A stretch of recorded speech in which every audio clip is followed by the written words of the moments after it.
Saudamos também a você que está aí na sua casa ou em outro local, participando conosco, cultuando ao Senhor, com a doce paz do Senhor Jesus. Amém.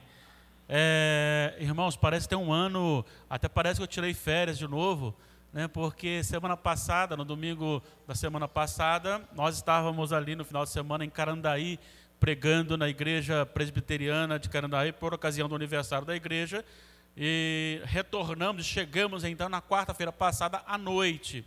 E estava tudo programado e nós estávamos ansiosos. Eu havia divulgado, né, a bênção de poder assentar e ouvir o que Deus tem feito em outras etnias, né, para ouvir o pastor Valdir, mas pude ouvi-lo só mesmo na segunda-feira através aí da nossa transmissão do sermão gravado, porque com o falecimento do presbítero José Wander, nós fomos para lá domingo de manhã e só chegamos em casa 20 horas e 15 a 20 minutos, né? Então, assim, nós não estamos ausentes já há muito tempo.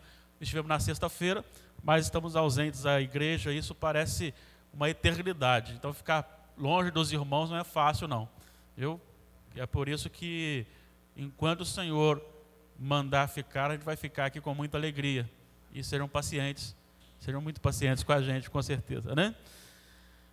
Eu queria também dar uma palavrinha sobre essa questão, porque nós tivemos lá um velório de um jovem, né, de 49 anos, casado com uma jovem de 42, pai de uma jovem de 21 e uma adolescente de 15.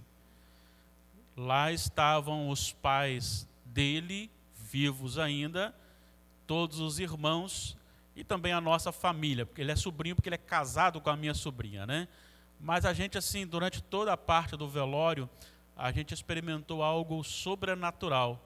O Espírito Santo assistindo, confortando, consolando, e é algo assim maravilhoso.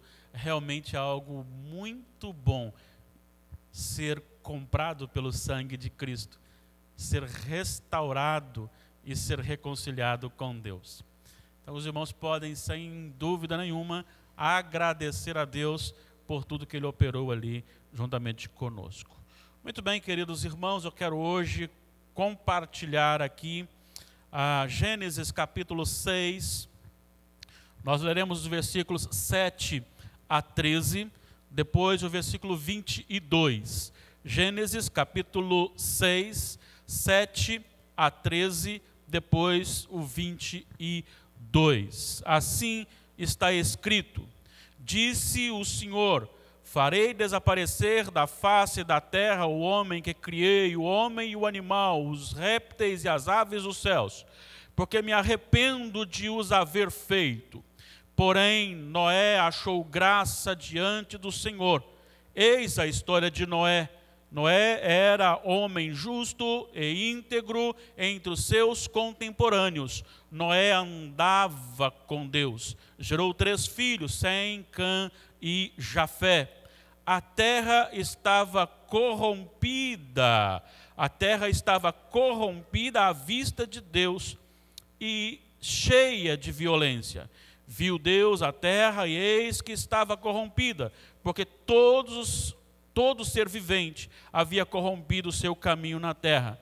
Então disse Deus a Noé: resolvi dar cabo de toda a carne, porque a terra está cheia da violência dos homens. Eis que eu farei perecer juntamente com a terra.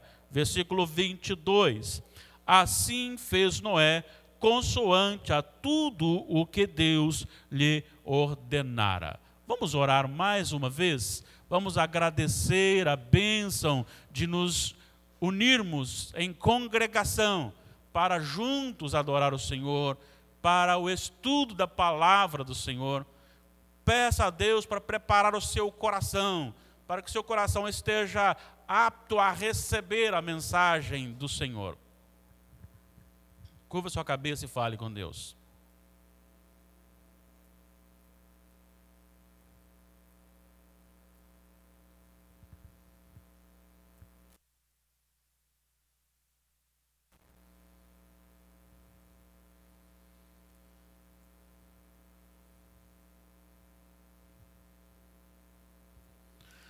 Senhor, não há nada que possamos fazer por nós mesmos capaz de transformar um coração ou uma vida.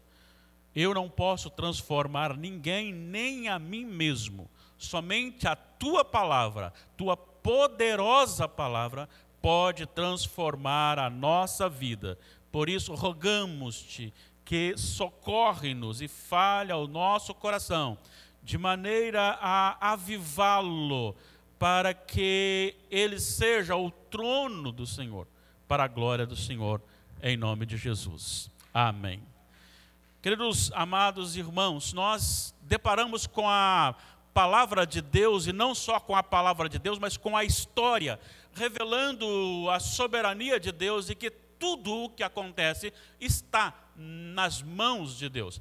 O Senhor é aquele que conduz a história, apesar daquilo que nós achamos ruim, ou aquilo que nós achamos defeituoso, em todos os problemas, até mesmo naquilo que foi colocado pelo próprio Satanás, como rebeldia a Deus, e o próprio pecado entrando no mundo e causando no ser humano uma transformação negativa, matando o ser humano, até isso também está no poder de Deus. Deus tem a autoridade sobre todas as coisas, mas principalmente para o povo de Deus, que está dentro do propósito da eleição de Deus. Um povo que Deus escolheu antes da fundação do mundo para ser santo, para ser irrepreensível, para elevar a glória de sua graça. Todas as coisas cooperam para o seu bem.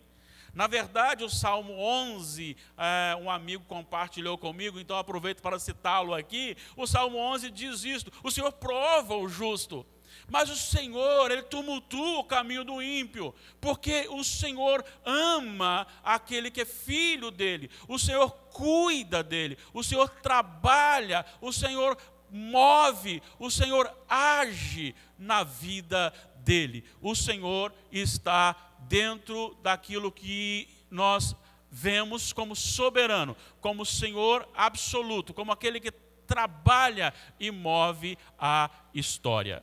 Quando nós deparamos com os acontecimentos negativos, nós deparamos com aquilo que é ruim para nós.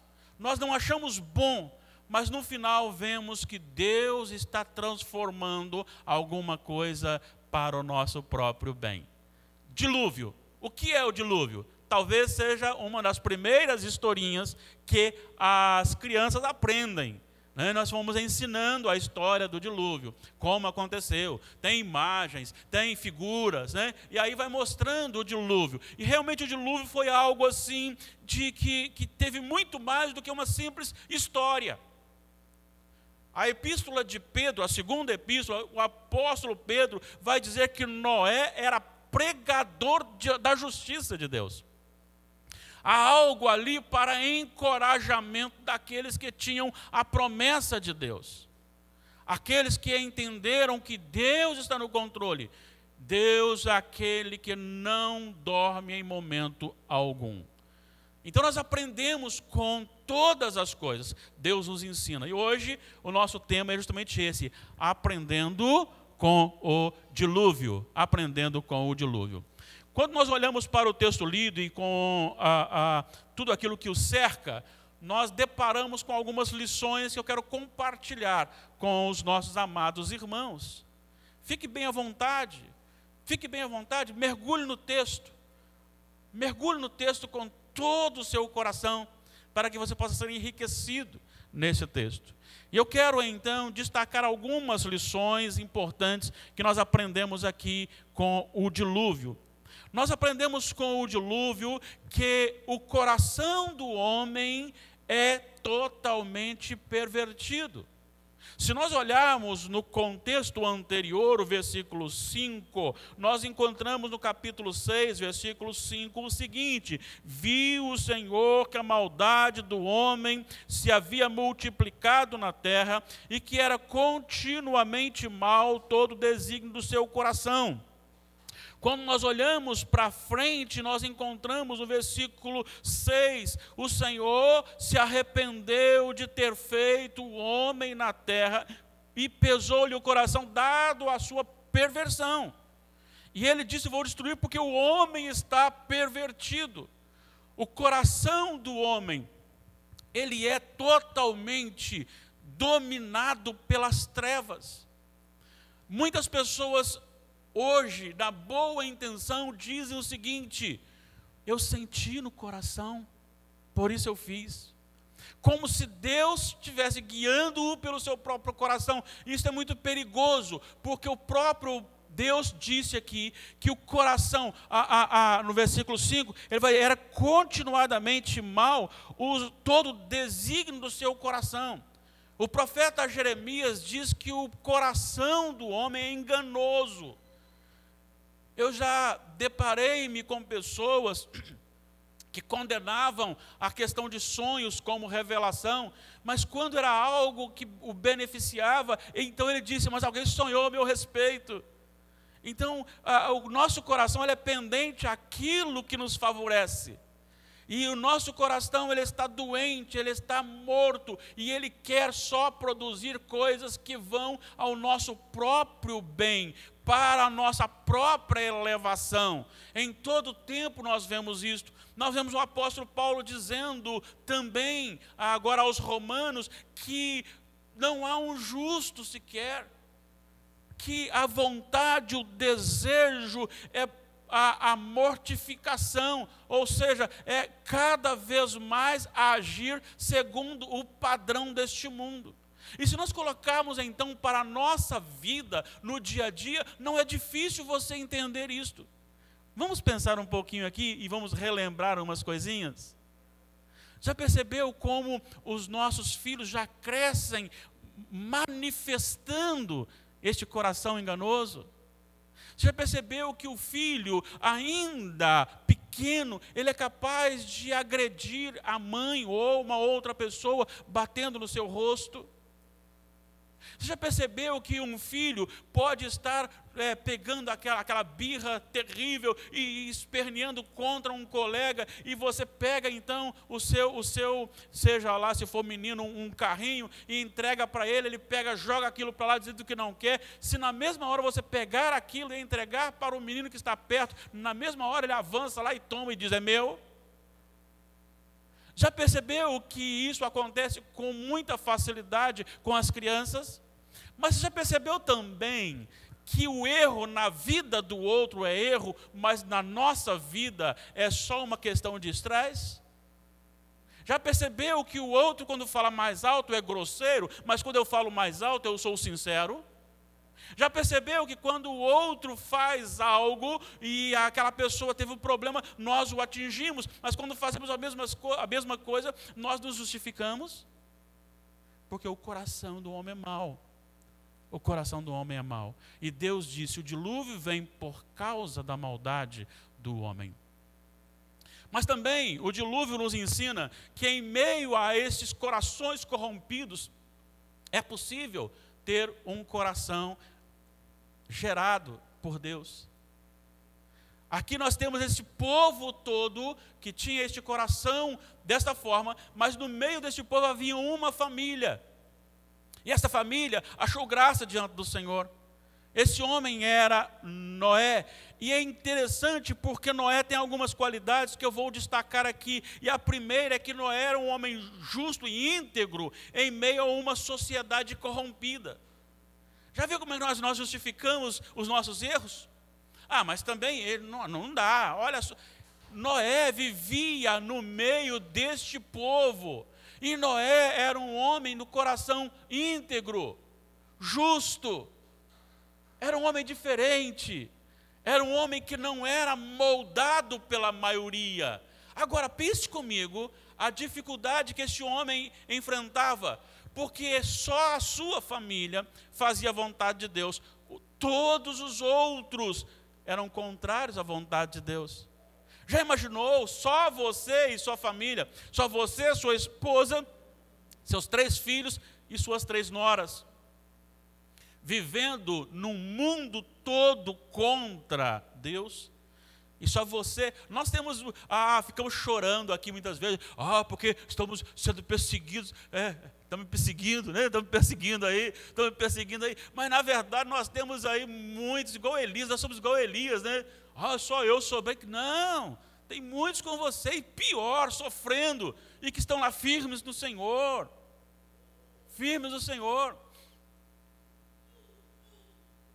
Ele era um homem íntegro em meio a uma sociedade corrompida. Ele era um homem íntimo de Deus. Não é íntimo para a reunião de oração da sexta-feira, não. Não é íntimo de Deus para o culto de quarta-feira, não. Não é íntimo de Deus para a escola bíblica dominical, não. E nem para o culto domingo à noite, não. Mas o texto diz que Noé andava com Deus. Você pensou nisso? Se Jesus agora não virá, mas se ele viesse agora fisicamente para andar com você, você continuaria fazendo as mesmas coisas que você faz na sua vida até hoje? Já pensou nisso?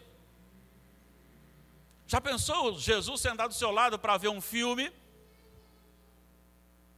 Já pensou Jesus sentado do seu lado para você fazer alguns comentários sobre o irmão, sobre a irmã, sobre o seu vizinho, sobre o seu patrão, sobre o seu empregado, sobre as pessoas que lhe cercam? Você conversaria da mesma forma? Eu conversaria da mesma forma? Noé andava com Deus, tinha uma intimidade com Deus. Não é uma questão de momentos de conversa, mas é um momento de caminhada, ali íntimo de Deus. Mas também Noé era um homem de grande fé. Mas ser um homem que anda com Deus só pode ser um homem de grande fé. Já imaginou? Aí Deus fala assim, olha, você está sozinho, ainda vai construir uma arca. Olha só, ele está sozinho entre uma população, uma sociedade toda contra Deus. E Deus fala assim, construa uma arca. E ele, sabendo que o que Deus fala, faz, ele então obedece e constrói aquela arca. Sabe, irmãos, eu queria parar um pouquinho aqui com você. Já percebeu que Deus já falou com você para você construir arcas? Eu estou dizendo não, literalmente, estou dizendo para você ser diferente. Quando todo mundo diz que sexo é livre, você diz não. Quando todo mundo diz que você tem que ser feliz no relacionamento, porque se você larga e arruma outra, não. Quando alguém diz aproveita, ganha dinheiro em cima disso, você diz não.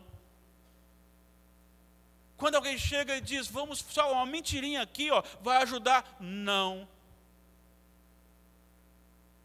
Já imaginou que talvez a construção de uma arca pode ser o sacrifício de um benefício que você poderia ganhar em coisas erradas?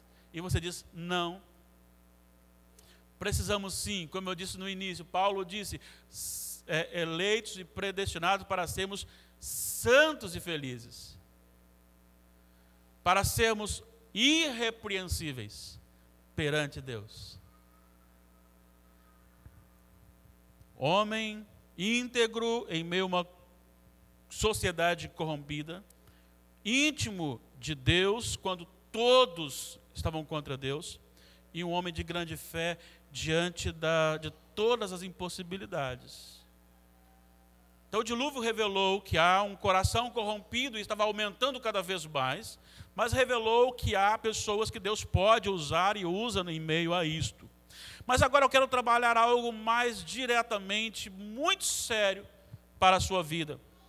E a primeira lição que eu quero tirar no contexto de Deus, do texto do dilúvio, é que a paciência de Deus tem limites. O juízo dele é certo. Tem muita gente zombando de Deus. Tem muita gente brincando com Deus. Tem muita gente brincando de ser crente. E tem muita gente com um prazer enorme de falar contra Deus. Sempre foi assim.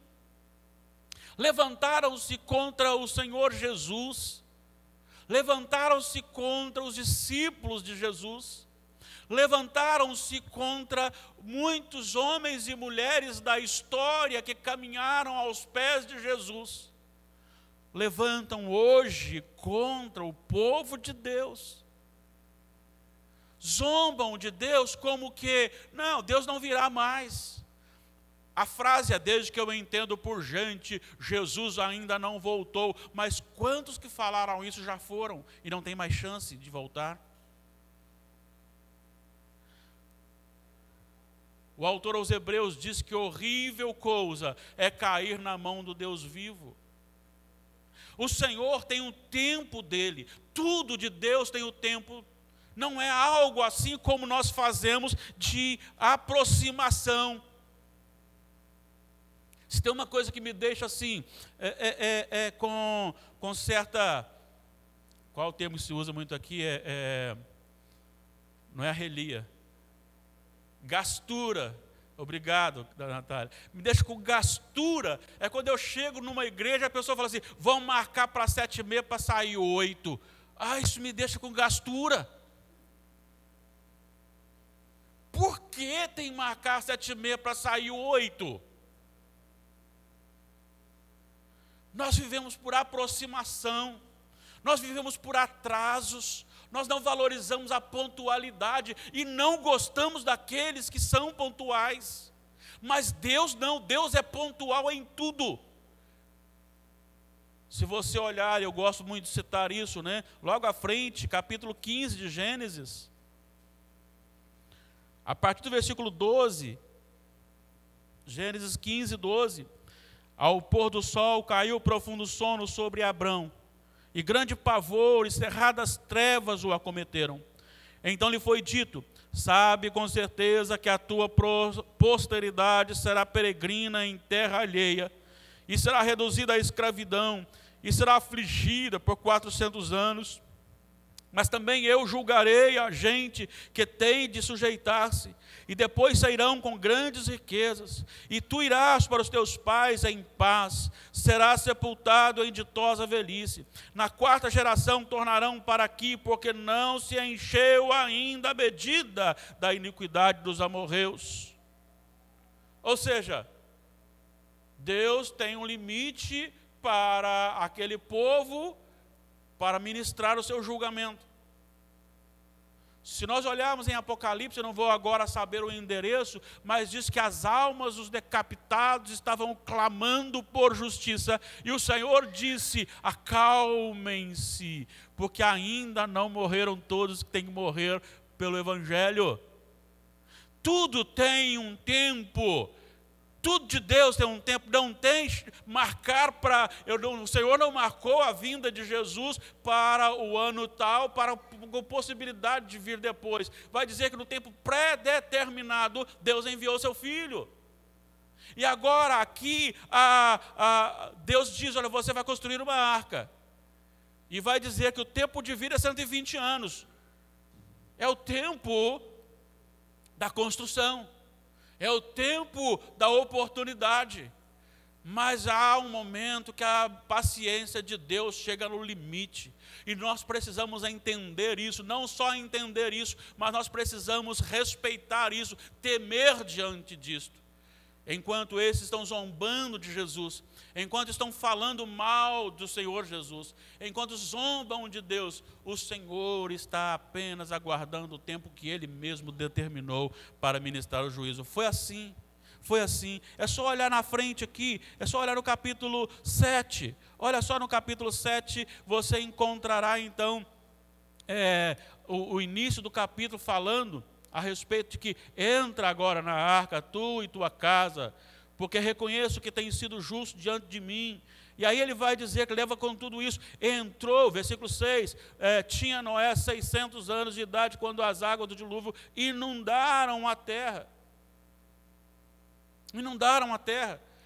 Aconteceu, e foi pontual, porque agora o que acontecerá será o grande juízo final. Deus está para ministrar o seu juízo final. Isso não é para temer e colocar medo no seu coração, não, mas é para colocar no seu coração a esperança de que aquele que hoje zomba do Senhor Jesus, ele, se não se arrepender, ele sim será julgado e condenado. Satanás já está julgado e condenado, a besta será também lançada e condenada, o falso profeta também será lançado e condenado, e todo aquele que não crê em Jesus, todo aquele que se levanta contra a igreja do Senhor. Lá no dilúvio aconteceu um momento, mas agora essa paciência de Deus será exterminada e extinta para aqueles que não são do Senhor. Somente para os lavados do sangue do Cordeiro ela é eterna. A paciência de Deus tem limite, precisamos entender isto. Irmãos, e o tempo clama, a natureza clama, profetas estão pregando a todo vapor e dizendo: arrependam-se. E algo tem entristecido muito o meu coração, porque os arrependimentos não têm mais acontecido no meio de onde nós estamos vivendo. Algo que tem me deixado muito triste é o fato de que as pessoas têm aderido ao Evangelho, porque é gostoso estar no meio do povo de Deus. Povo de paz, povo de tranquilidade, povo de comunhão. Nossa, como é gostoso um retiro com esse povo. Não é mais por olhar para dentro do coração, ver sua pecaminosidade, ver a glória de Deus e ser tomado, não há mais choro. A pregação de hoje não é mais arrependimento. A pregação toda de Jesus, a pregação toda dos apóstolos, pode observar: arrependam-se, arrependam-se, arrependam-se, porque a paciência de Deus tem limite. Assim como o dilúvio veio, também o julgamento virá, e ele virá sim, com certeza. A segunda lição vindo da parte de Deus, que nós então aprendemos com o dilúvio, é que a graça de Deus, ela é abrangente. A graça de Deus, ela é abrangente. Olha só o que ele diz para Noé: construa uma arca, porque você, sua esposa, seus filhos, suas noras, acharam graça diante de mim. Agora, a arca ela é construída e durante o tempo da construção da arca ainda há oportunidades. As pessoas agora ouvem do juízo, mas ao mesmo tempo que ouvem do juízo que virá, este momento da pregação da justiça, como está lá em 2 de Pedro, capítulo 2, versículo 5, enquanto ele está construindo e pregando, significa que a misericórdia e graça de Deus está sendo oferecida a esta sociedade. Ainda há oportunidade. A graça de Deus é algo extraordinário e o Senhor não está demorando a sua vinda, mas o Senhor determinou esse tempo para que nós possamos entender isso, consertar a nossa vida, para que nós possamos pregar o Evangelho a outras pessoas, para que outras pessoas entendam que agora é o momento, este é o momento. Ouvindo um sermão, eu aprendi que me alegrou muito, e eu depois pude então citar isto no próprio domingo. Quando um ente querido nosso parte, é chamado, e ele está em Jesus, nós não perdemos um amigo, nós não perdemos um sobrinho, nós não perdemos um irmão, nós não perdemos um pai, uma mãe, um filho. Nós sabemos onde ele está, por causa da graça de Deus, por causa dessa graça que ainda é estendida, e nós precisamos aproveitar esse tempo e fazer chegar aos corações, sabendo que o Espírito Santo pode mover os corações. Alguém pregando dizia, né, que cada martelada de Noé para a construção da arca era a pregação da justiça de Deus. É a graça abrangente, é a graça que ainda é estendida e que está dando ainda a todos a possibilidade da salvação. Mas tem uma coisa muito séria, que quando a pessoa morre, encerram-se as oportunidades, encerram-se. Quando o céu se abrir, aí fecha para todos mesmo. E o pior de tudo é que no final, todos, até mesmo os ímpios, se curvarão diante de Jesus. Mas só para dizer, tu és o Senhor. Tu és o Senhor. E ainda assim serem lançados na condenação eterna. Hoje ainda é o tempo oportuno. E eu quero dirigir-me a você que me ouve, você que Deus colocou agora, neste momento, para assistir esta pregação. Eu quero dizer a você que hoje é o tempo do seu arrependimento. Amanhã eu não sei o que acontecerá da sua vida. Daqui a pouco eu não sei o que acontecerá da sua vida. Então arrependa-se do seu pecado. E que todos nós possamos pensar, esse dilúvio também manifestou que Deus é gracioso, essa graça é abundante. A terceira lição vindo então do dilúvio com respeito ao próprio Deus, é que a primeira, a paciência de Deus tem limite. Segundo, a graça de Deus é abrangente. E terceira, o propósito de Deus é perfeito. Gente, olha só como Deus fez. Deus tem um propósito de início ao fim. Deus não correu o risco de você não nascer por causa do dilúvio. Por isso, então, Ele programou para que a arca fosse construída. E se você olhar aqui a partir do versículo 14, Ele vai dizer, faça uma arca disso, com isso, com essa medida, com compartimentos, assim, assim, assim, reúna isso, reúna aquilo, venha, traga e coloque. Porque Deus sabia que você estaria aqui nesta noite, lavado no sangue do Cordeiro. Porque Deus sabia e tinha já programado todos os acontecimentos. Os acontecimentos não são propósitos, que à medida que vai acontecendo, né, tem uma fala aí, né, você não põe uma meta, a hora que a meta girar a meta, você põe outra meta, mas não. Deus não tem esse negócio de meta para depois colocar outra meta, não. Deus tem um propósito e um pacote do início ao fim.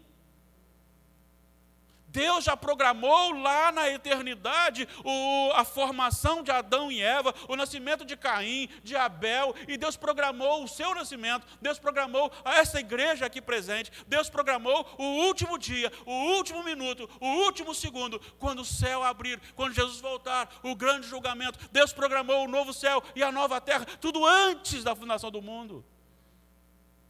A arca é só um detalhe. O dilúvio é só um detalhe, é só um acontecimento dentro desse propósito maior. Irmãos, isso é maravilhoso, isso é glorioso. Nós somos um povo que foi comprado por esse Deus.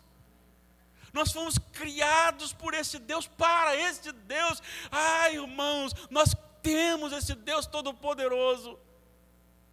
O profeta, como boca de Deus, dizendo ao povo de Israel e se estendendo a nós, ele vai dizer, não tenha medo, eu te elegi, eu te criei, eu te sustento, eu sou o teu Deus, eu te conduzo. O Deus que programou tudo dentro desse propósito é o Deus que você serve, é o Deus que eu sirvo. O propósito de Deus é perfeito.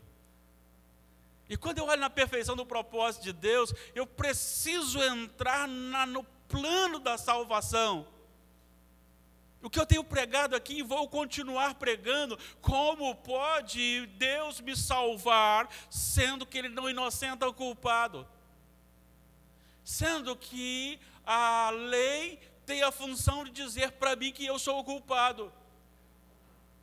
Mas é o propósito de Deus na perfeição. Assim como aquela arca foi um instrumento para tirar e fazer com que a família de Noé passasse por sobre as muitas águas e não fossem afogados nem na água ajuntada, nem naquela que caía do céu. Nós, como igreja do Senhor, nós fomos acolhidos na justiça de Cristo.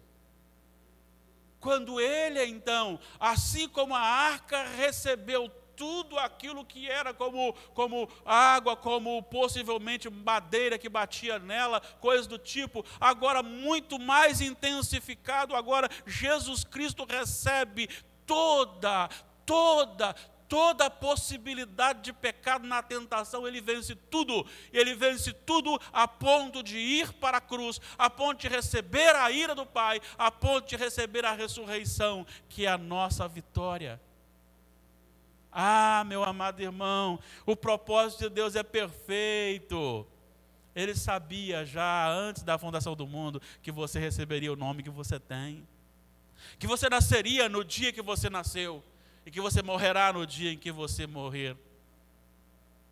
Deus sabia tudo que você passaria e Deus sabe agora plenamente o que está no seu coração.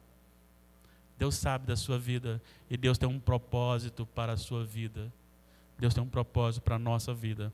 Deus tem um propósito para toda a história. O dilúvio foi só uma amostra de todo o propósito de Deus.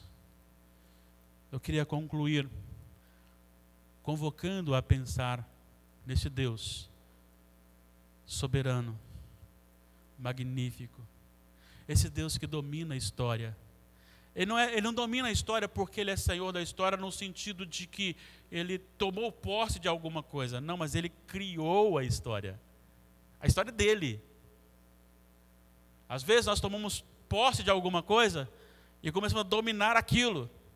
Mas não, Ele não tomou posse de alguma coisa. Só você pensar como Deus fez o seu povo. Deus não escolheu um povo entre os povos. Deus criou um povo e o colocou entre os povos. Eu queria que você pensasse um pouquinho sobre isso. O Deus que você serve é um Deus que tem a sua paciência limitada para o juízo final.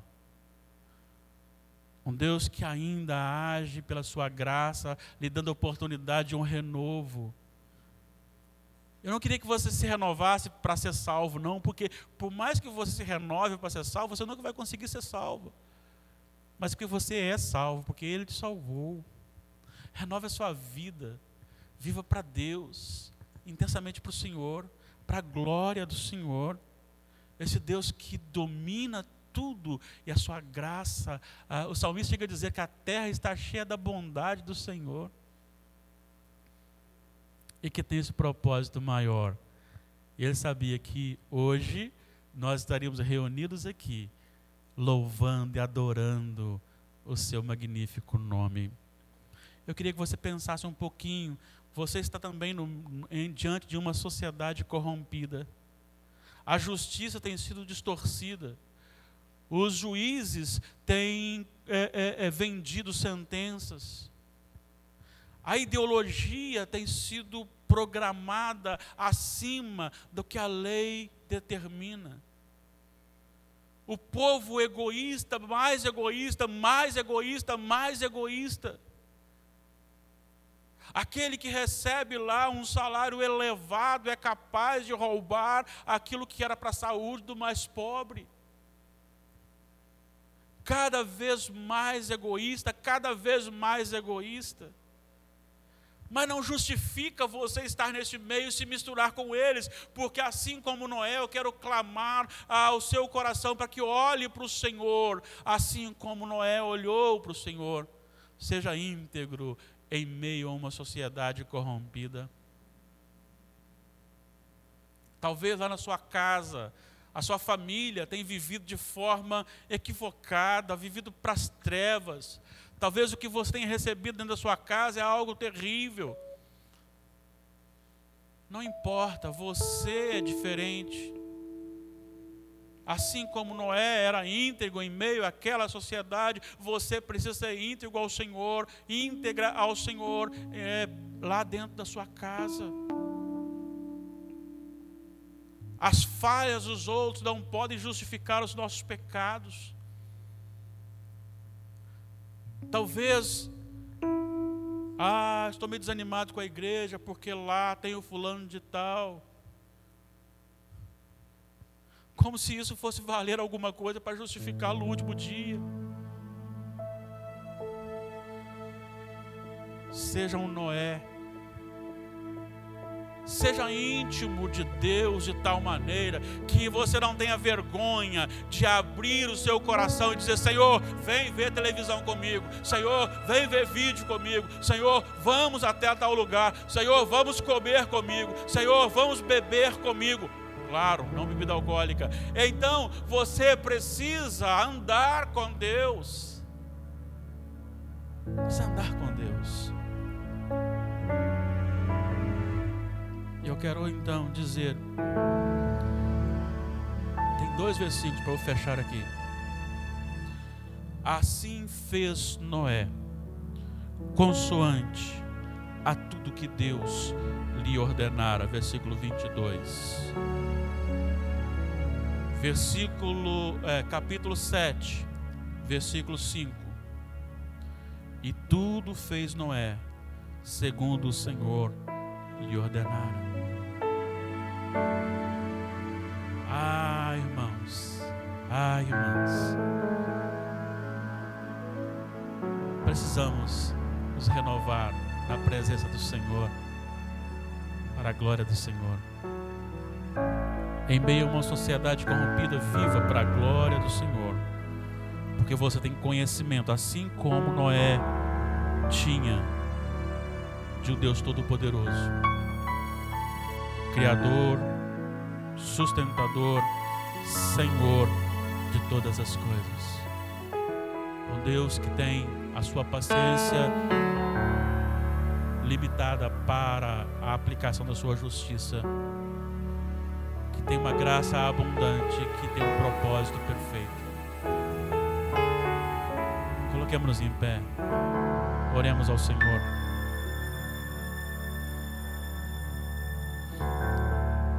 Amado Deus, o mundo jaz no maligno, a Tua palavra já disse, nós experimentamos isso, vemos isso, ouvimos isso. Quando nós deparamos, ó Deus, com os feitos, Senhor, como zombam de Ti. Senhor, como eles têm levantado e perguntado: onde está o Teu Deus? Mas nós queremos pedir-te, Senhor, que trate o nosso coração, para que sejamos como Noé, achemos graça diante do Senhor, vivendo numa sociedade corrompida. Senhor, sabemos que a Tua graça é abundante e ainda está sobre nós, por isso desperta o nosso coração, fortalece-nos para que a pregação seja intensificada, aqueles que ainda não ouviram. Rendemos-te graças, porque assim como Noé não merecia, nós também não merecemos. Assim como Noé tinha uma arca, nós temos muito mais que isso. Nós não estamos nos livrando de um dilúvio apenas, mas nós temos Jesus Cristo na reconciliação com o Senhor, para nos livrar da perdição eterna. Senhor, é maravilhoso, é doce, é sublime olhar para o propósito perfeito do Senhor e saber que nosso presidente está lá porque Tu colocaste. Os que entraram antes, entraram porque Tu colocaste. Os que saíram, saíram porque Tu os tiraste. Tu colocarás quem queres e tirarás quem queres, porque tudo é Teu, porque Teu é o reino, o poder e a glória para sempre. Sabemos que eles se levantam até quando o Senhor deixar. Sabemos que o mundo existirá até quando o Senhor deixar. Por isso, ó Deus, nós queremos render-te glórias, sabedores de que o propósito do Senhor se cumprirá cabalmente, nenhuma vírgula ficará sem se cumprir. Adorado sejas, bendito sejas, glorificado sejas, em nome de Jesus. Recebamos a bênção. Que a graça doce e sublime de nosso Senhor e Salvador Jesus Cristo, com o amor de Deus Pai Todo-Poderoso, que a comunhão, as ternas consolações do Espírito Santo sejam conosco reunidos aqui nesta noite, sejam com todo o povo de Deus, hoje e para